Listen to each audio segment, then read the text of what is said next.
Hello guys, welcome to Heycademy and today we are going to talk about Thomas GIA tips and tricks. How can you pass the exam giving your best shot? So the first section in Thomas GIA is reasoning, or actually in reality you can have the sections jumbled up.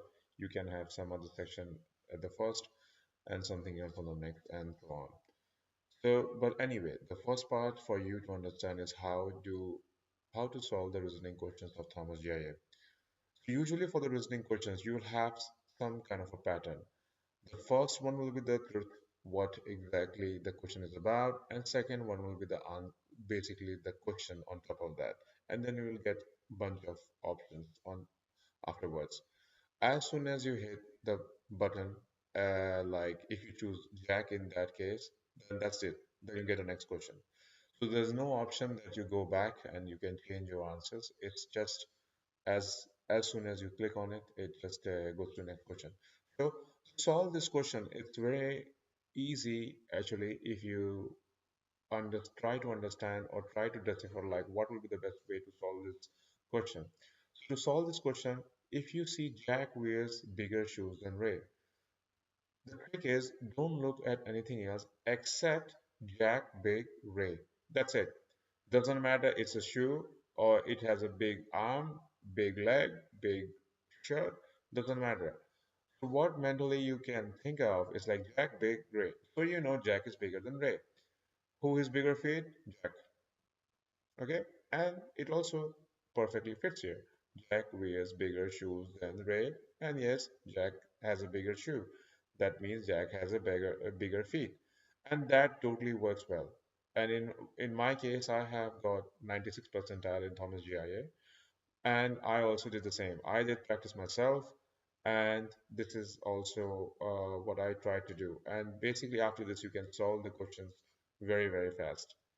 So I highly recommend to go with this approach for reasoning questions. And the next one is perceptual speed. In this one, it again it's very fast paced, but what you need to check as soon as you see the options, you need to see only vertically very quickly.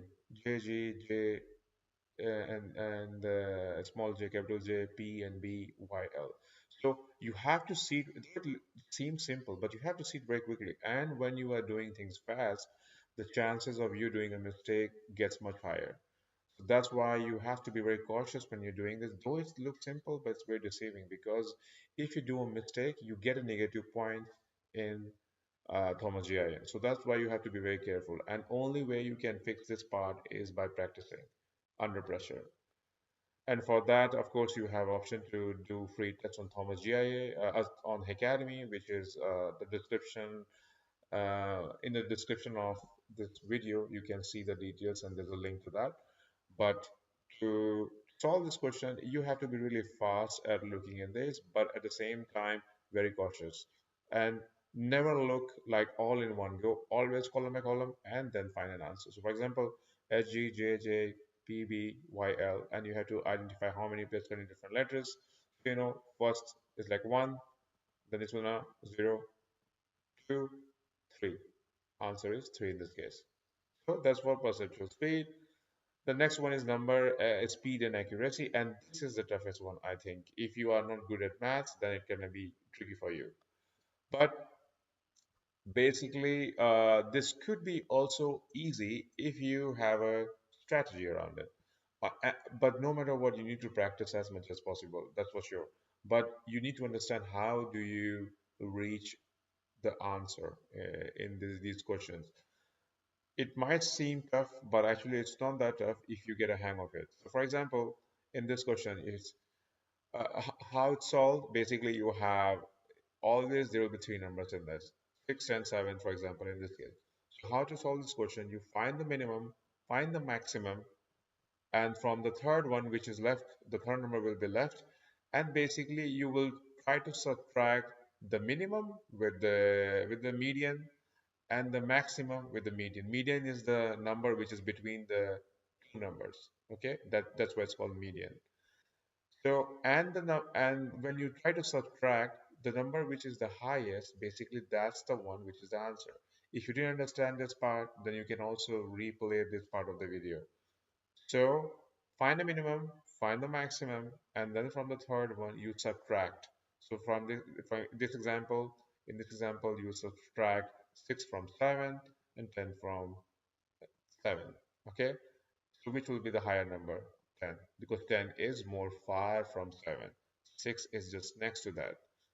That's the whole idea of this question, and it will keep on repeating quickly again in Thomas GIA. So, and this number could be, though it looks simple here, but then you can have like 27, 22, or 48. So, yeah, so you have to be fast in that. This is how you can solve this question. And the next one is word meaning. I think this is the easiest one. The only thing which you need to be cautious of, like some words could be confusing because of the high speed. Sometimes you can just miss some words and it could be confusing. So for example, in this case of word meaning, which word is similar to admit? So deny, confess, hide, argue. So in this case, yeah, of course, it's confess. But if English is not your mother tongue and if English has not been spoken in your country, then maybe you need to practice for this as well. But I think most of the people who are applying for these jobs are quite good at English. So I think this will be the easiest part. So I will not get much more into that. Instead of that, I'll go to the next section, which is the most complex. This is also one of the most complex one after the math. This is simple if you also in this. This is also simple, but only if you know if you have a strategy and you can apply the strategy in when your mind is under pressure. So I can tell you everything how to solve that. But as soon as you're in a real exam and you are panic mode, your mind doesn't work the same way as it works in the relaxed version of it.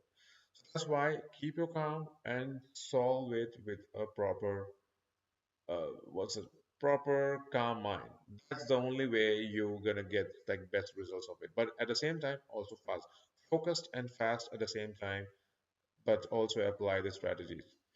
Okay, so in this case, spatial visualization, this it's like you need to figure it out, like how many of these rows have the same letter, and to figure it out, your ultimate goal is to figure out are these the mirror images.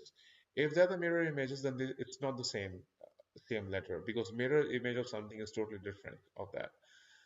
But in case if you can rotate it and you can find the same letter, then in that case is the same letter. So for example, if I take this leg of it and try to turn it to the side, and if you put a mirror in between, these are exact mirror images. So try to have an imaginary mirror in between these. Okay? If you see that way, try to put a mirror in between and try to rotate it to put it in a way so that they are like face to face to each other. And then basically it could be easy for you to figure out. So for example, let's assume there's a mirror. I rotate this and put it like that here. It will be exact mirror. I put it here like that. This will be also exact mirror. So I think in that case the answer is 0. If you think it's something else, then please comment in the comment section. But this is how you solve the Thomas GIA all 5 sections, and I hope this video was really helpful. Please do subscribe to the channel. It's a new channel and we really need your support. And if you would like to practice the full test yourself, then there's a free test available at Heycademy. I will put the link in the description, so please go ahead and check that out. And meanwhile, keep practicing.